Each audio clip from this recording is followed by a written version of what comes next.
한스케 과학을 말하다 항록 쉬운 번째입니다. 189쪽 위에서 셋째 줄부터 시작하겠습니다. 바로 앞에서 49강을 우리가 할 때 마지막 이야기는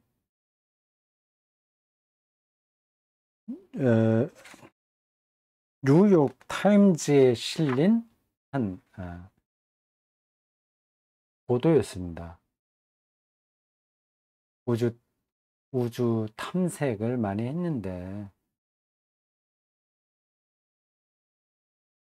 외계인을 결국은 찾지 못했다. 그런 이야기였습니다.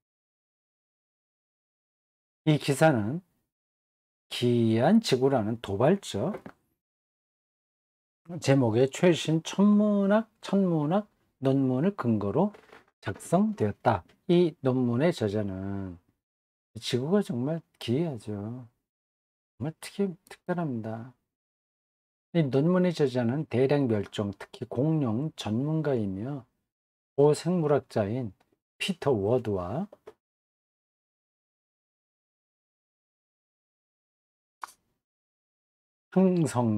행성간 소성단을 모으는 어려운 말이네. 하여튼 그 우주의 그 별 무리 이런 것들을 부르는 단어들이에요. 나사 소송단 프로젝트의 수석 과학자이며 저명 천문학자인 도널드 브라운리였다. 이 책 읽고 싶네요. 기이한 지구. 번역이 됐나? 그들은 생명이 살기에 지구 주위의 우주 환경은 정말 끔찍하다는 결론을 내렸다. 지구와 비슷한 행성이 많다고 얘기하지만 사실 그렇지 않습니다. 많지가 않아요. 생명은 지구와 같은 낙원에서만 생성될 수 있고 화성뿐 아니라 우리 태양계 밖에서 지금까지 발견한 모든 대형 행성들도 이건 다 지구와 같은 별을 가리킵니다. 항성에 붙어 있는 거예요. 불덩어리가 아니라 거기서 그 항성에 연결되어 있는 별들입니다. 그러니까 최소한도 이렇게 돼야 생명이 가능하죠. 복잡한 생명체의 진화에는 전혀 적합하지 않다는 것이다. 이런 것들을 왜 과학자들이 숨길까? 지구하고 거의 비슷하다. 거의 비슷하다. 그런 얘기만 많이 하잖아요. 그래서 일반 사람들은 곧 이제 지성을 가진 지적 생명체 만날 수 있을 것 같다는 그런 꿈을 꿉니다. 속임수죠. 그들이 일부러 거짓말을 과학자들이 한 건 아니겠지만 그 비슷하다는 게 말하기에 따라 다른 거거든요. 어, 그 비슷하다는 거 그 자체가 엄청난 차이가 있을 수 있는 겁니다. 저는 지금 외계인이 없어야 된다. 외계인이 나서게 되면 우리 기독교의 창조론이 위험해진다는 뜻으로 이런 말씀을 드리는 게 아닙니다. 성경의 창조를 우리가 믿음으로 받아들인다고 하더라도 외계인 문제하고는 아무 상관이 없어요. 외계인이 나타나도 좋습니다. 근데 그 자연과학자들이 좀 더 솔직하게 자기들의 하는 일을 말해야 되는데 그렇지 않을 수도 있다. 그런 염려가 드는 겁니다. 외계인 만날 수 있어. 우리가 전파를 잘 잡으면 가능해. 그런 조짐들도 많이 있어. 지구와 똑같은 행성을 지금 수없이 발견하고 있어. 이런 얘기를 자꾸 해줘야 돈이 들어오게 되거든요. 이런 쪽으로 약간 뭐를 좀 가릴 건 가리고 보도하는 거 아닐까요? 그렇지 않기를 바라는데, 지금까지 우리는 너무 그 지구와 똑같은 게 많이 있다는 얘기만 들었는데, 여기는 정반대로 얘기하네요. 적합하지 않다는 거예요, 모든 행성들이. 2005년 이런 물리학자 하랄트 레슈는 뮌헨 대학교, 독일 남부 바이에른 주에 있는 바이에른 뮌헨 주라고도 또 하나? 뮌헨 주가 아니라 보시죠. 이렇게 털어놓았다. 우리는 찾고 또 찾았지만 아무것도 나타나지 않았습니다. 아무것도. 언젠가 외계 문명에서 오는 신호를 하나라도 잡으려면 아마 수천 년을 우주에 귀대고 있어야 할 것입니다. 20년을 헛고생한 뒤 몇몇 전문가들은 다른 문명을 찾을 합리적인 기회를 얻기까지 계산상 5, 6천 년은 걸릴 것이라고 생각합니다. 어찌되었든 아무것도 발견되지 않았습니다. 이게 솔직한 이야기죠, 이게. 20년 동안 온갖 아, 첨단 그 수신 장비로 전파를 기다렸지만 아무것도 얻지 못했습니다. 레슈에 따르면 이것은 전혀 놀랄 일이 아니다. 생명체가 지구에서처럼 사는 데는 사실 엄청나게 많은 어려운 조건이 충족되어야 하기 때문이다.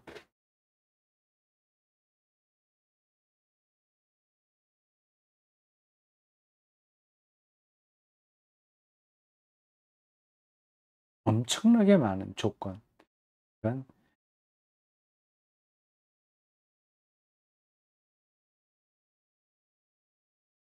대단한 겁니다. 조금 나오겠네요, 뒤로. 거의 거주 가능한 행성의 평균 온도는 약 15도씨다.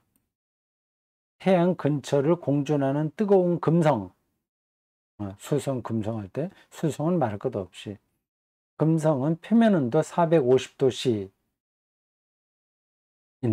여기나 태양에서 멀리 떨어져서 물이 흐를 수 없는 만큼 추운 화성 평균 온도 영하 70도 같은 행성은 안 된다. 지구만 딱 맞는 거죠. 또 폭풍을 면하려면 너무 빨리 자전하지도 말아야 할 것이며 지구에서는 달이 지구의 자전 속도를 제어한다. 달이 없으면 지구의 자전 속도가 너무 빨라지죠. 너무 빨라지면 이 대기가 너무 불안정하게 되죠. 대형 운석에 아까 제가 앞 강의에서 해성의 충돌을 얘기했는데 해성도 그렇지만 운석 충돌로부터도 가능한 한 보호되어야 된다. 많은 운석이 지금도 지구에 떨어집니다. 근데 그게 다 중간에 타버려요. 지구 표면까지 도달하는 것은 몇 개 없습니다. 태양계의 5번째 궤도로 공존하는 크고 무거운 목성은 운석 덩어리를 지구에서 멀리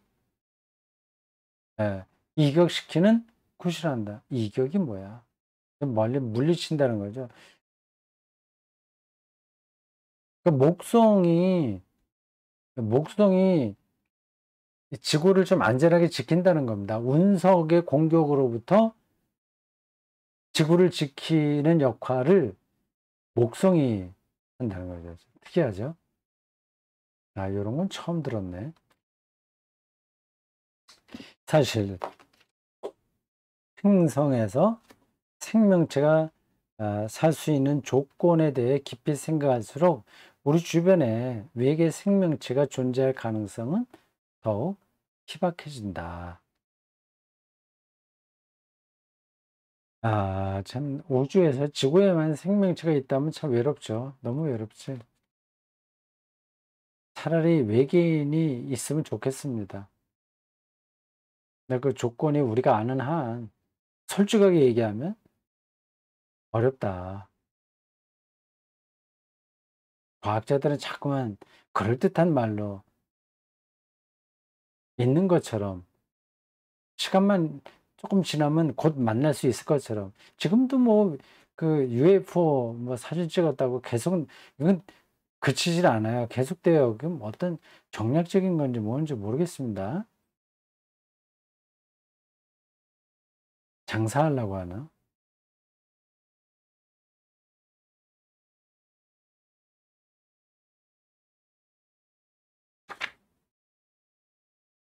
고귀한 제다의 기사. 영화에 나온 거죠. SF 영화. 그래서 잘 모르겠습니다. 외계인 난쟁이 요다. REDE와 C3PO 같은 로봇, 비극적이고 악마적인 인물, 다스 베이터 등이 등장하는 조지 루카스의 6부작 영화 스타워즈. 스타워즈에 나오는 거예요. 스타워즈 일본인가는 저도 한번 봤습니다. 워즈는 경험적으로 뒷받침되지 않은 신화에 불과하다. 근데 이런 게 일반 사람들에게는 영향을 많이 끼칩니다. 몇몇 팬은 실망스럽겠지만 신화다. 물론 어느 누구도 먼 우주 어딘가 그래도 생명이 존재할 가능성을 이론적으로 배제할 수는 없고 신학자들도 그런 발견을 두려워하지 않는다. 예, 저도 두려워하지 않습니다. 외계인이 있다고 해서 기독교 신앙이 무너지는 것도 아닙니다.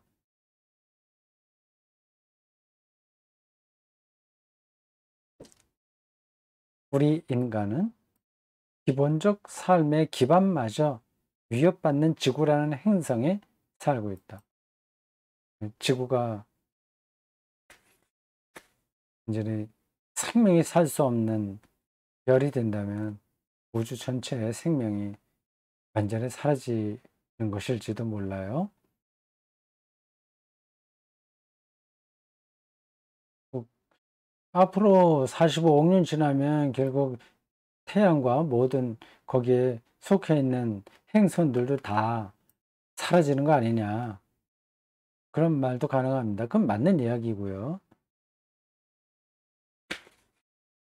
그 전에 어떤 일이 벌어질 수도 있겠죠.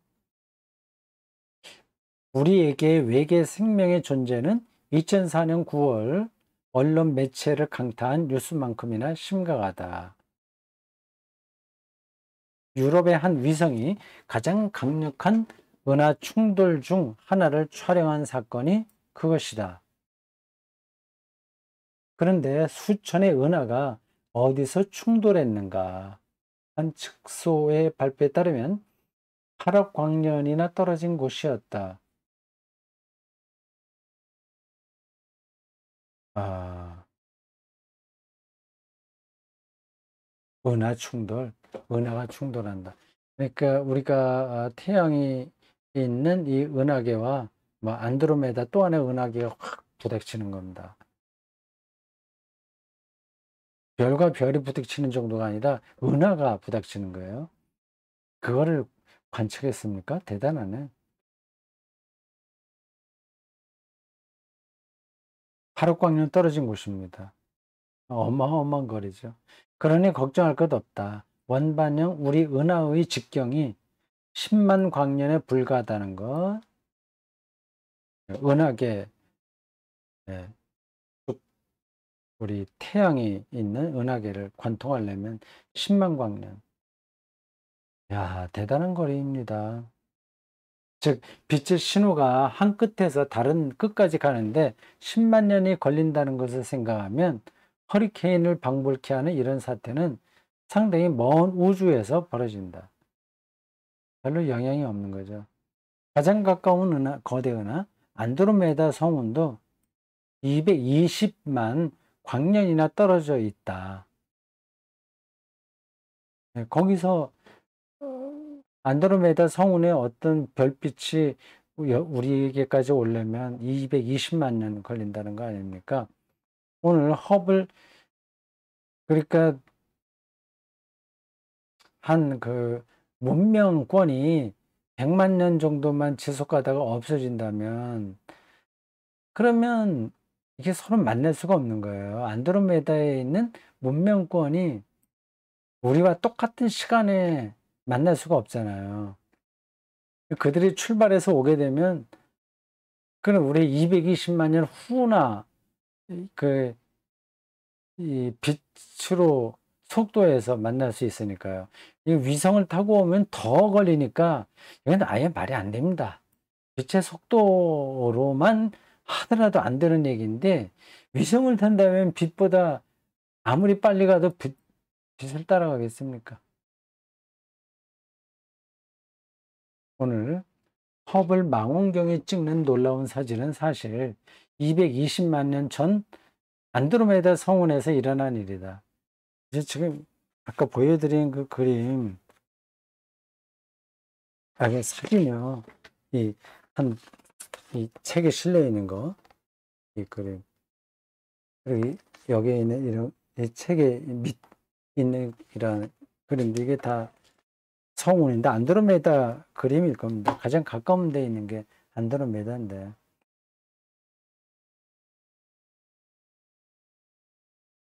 이게 220만 년 전에 안드로메다를 찍은 사진입니다. 따라서 2004년에 보도된 하락광년 거리에서의 은하 충돌이 인류에게 사소한 위험이라는 뜻은 아니다.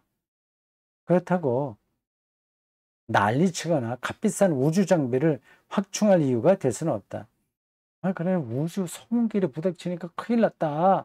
빨리 우리가 이사 가야 된다. 아니면 뭐 안전장치를 해야 된다. 그러면서 아, 난리를 치고 돈을 더 들여서 우주 장비 확충하자. 이렇게 할 게 아니라는 거죠.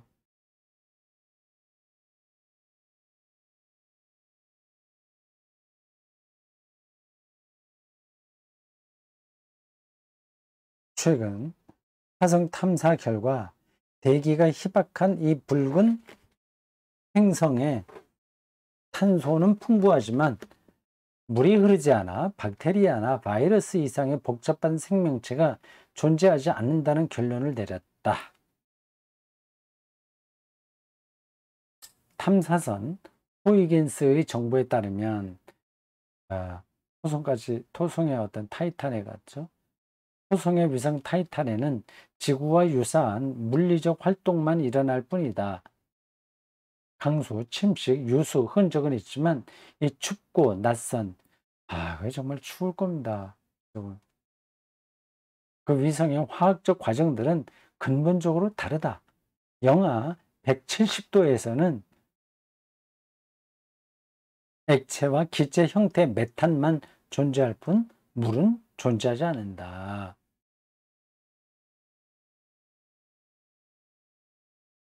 지구 밖은 그야말로 생명 친화적인 구석은 하나도 없다고 봐야 됩니다.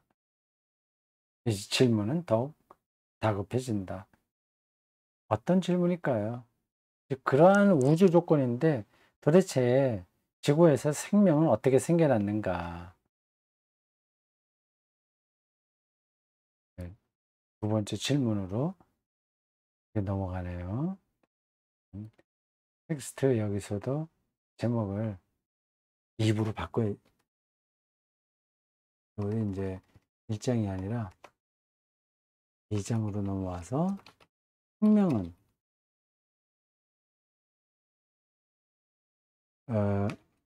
어떻게 생겨났는가?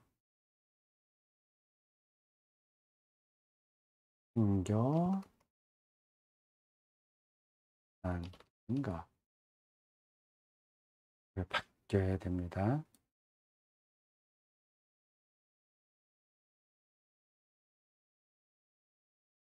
오늘날 우리에게 먼 은하계 소식보다 더 중요한 것은 지구상 모든 생명이 상호 유사성을 지닌다는 명백한 통찰이다.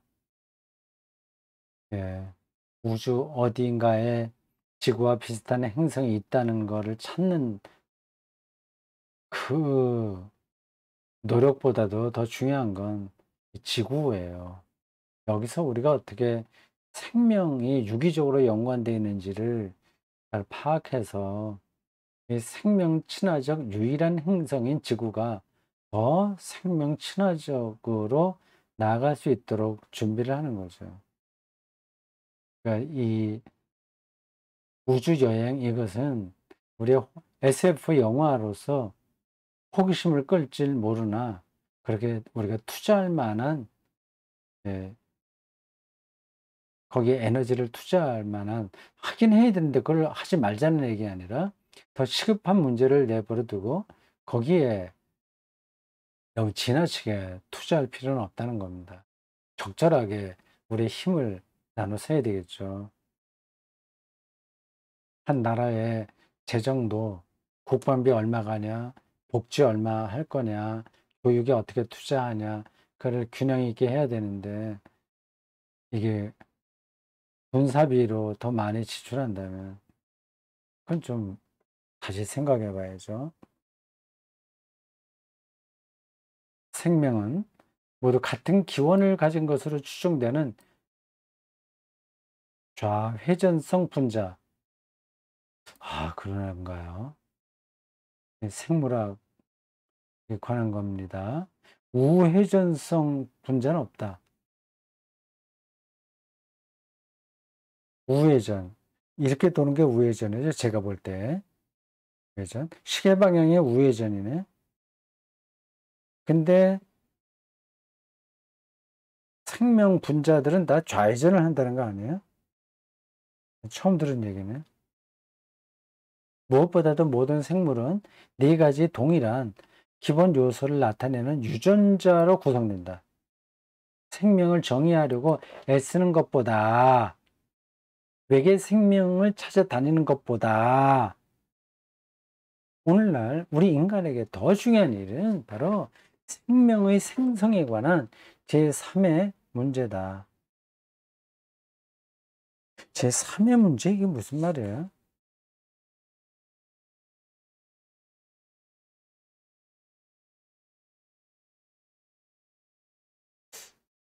제3의 문제, 그게 뭘까? 그냥 어, 질문으로 놔두고, 예, 나가보겠습니다. 뒤에 답이 나올지 모르죠. 한스킹은 이제 관심을 외계의 다른 그 쪽이 아니라 지구 안으로 끌어들여서 생명 문제를 다루고 있습니다. 2장의 1번, 생명의 운반자. 최근 수십 년간 생물학은 바로 이 문제에서 획기적인 성공을 거두었다. 오늘날 다윈의 진화론은 살아있는 세포 차원에서 뿐만 아니라 분자 차원에서 물리학적 근거가 있고 실험적으로도 검증되었다고 여겨질 정도다. 진화론, 이건 맞는 이야기입니다. 이걸 부정하고는 그 어떤 주장도 설득력을 잃습니다. 다윈은 생명 원리가 언젠가는 보편 법칙의 일부나 결과로 인식되리라는 희망을 피력한 바 있다. 대단한 사람이죠, 다윈. 몇십 년 전만 해도 꿈만 같았던 일이 이제 실현됐다. 20세기 중엽 이래 생물학의 새로운 토대를 구축했던 분자 생물학이, 분자 생물학, 이 법칙을 발견한 것이다.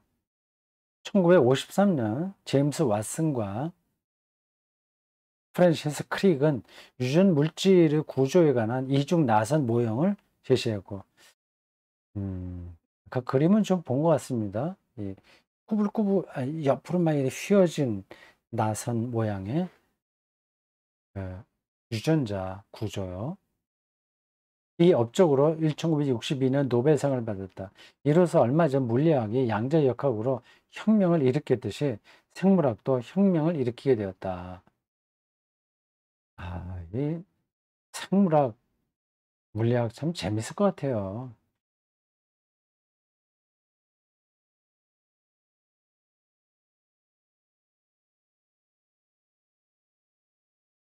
예, 어렸을 때 이런 쪽으로 좀 이렇게 관심을 가게, 예, 예, 좀 자극을 받는다면 그런 전공을 할 수 있지 않겠습니까?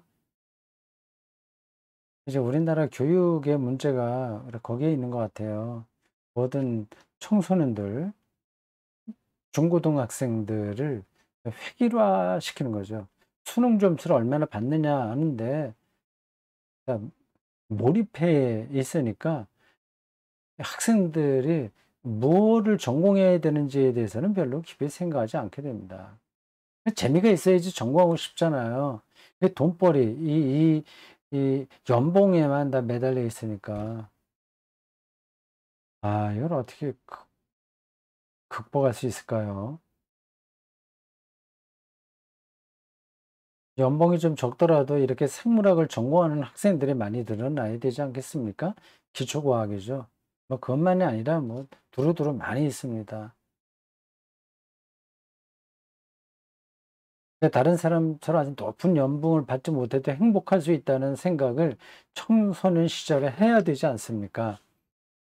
우리나라 공교육이 그거를 하고 있냐? 거리가 멀죠.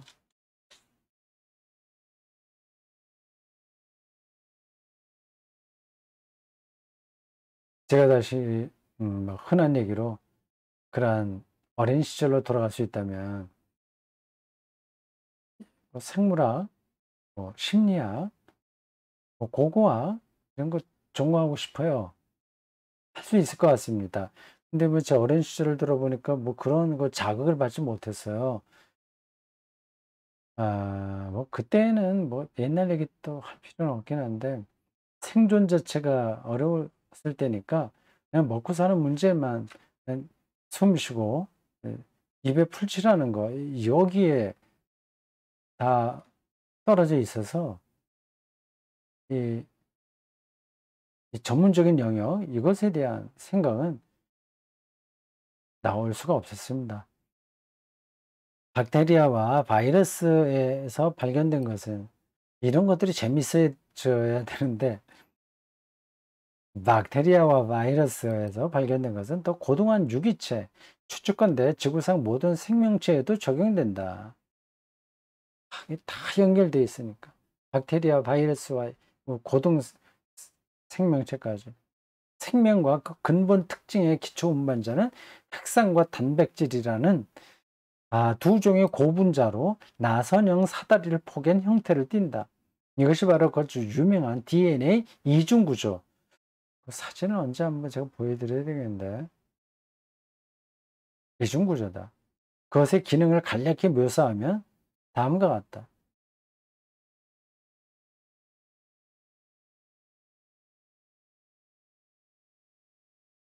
그런 얘기 들으셨을 겁니다. 침팬지와 우리의 유전 어? 구조가 뭐 97%가 똑같다고 하던가요? 조금 차이가 있는데 이렇게 완전히 다르게 삽니다. 기본 그 DNA 이중 나선 구조 이거는 모든 생명체에 똑같이 있다는 거 아니에요. 신비로운 겁니다. 생명 현상이요.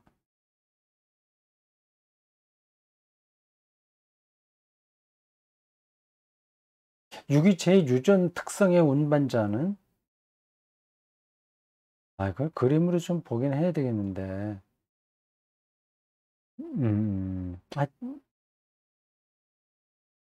그림을 제가 아, 윈, 아, 윈도우 캡처 이걸로 여러분들 보여드려야 되겠습니다. 근데 시간이 갔으니까 그냥 오늘은 여기까지만 하고 이 아, 이제 51강을 할 때 51강 그 그림을 먼저 한번 보여드려야 되겠어요. 준비해 놓겠습니다. 그러니까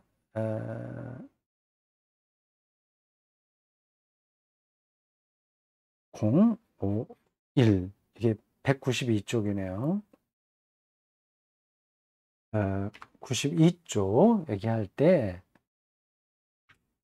제가 체크해 놓겠습니다. 또 깜빡하거든요.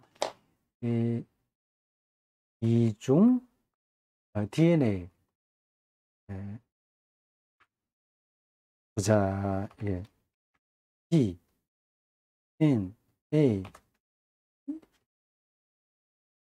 이중 나선 구조 그림 볼 것 이렇게 표시를 제가 해놔야 됩니다. 이거는 약간 중요하니까 빨간 글씨로 보겠습니다. 그때 보여드릴게요. 자, 여기까지 하겠습니다.